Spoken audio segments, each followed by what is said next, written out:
Hey, so I got this boat that I'm working on, and I got this 68 Evinrude boat motor here, 9.5 horsepower. It's a sport wind, or however you pronounce it.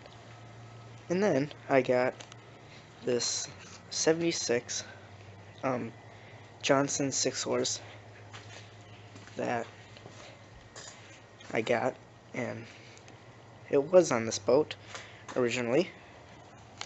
It's over here,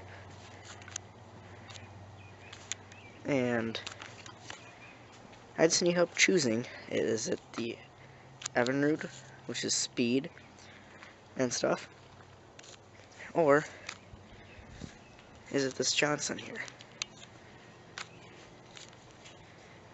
Now, what I need you guys to do is comment down below, Evinrude or Johnson.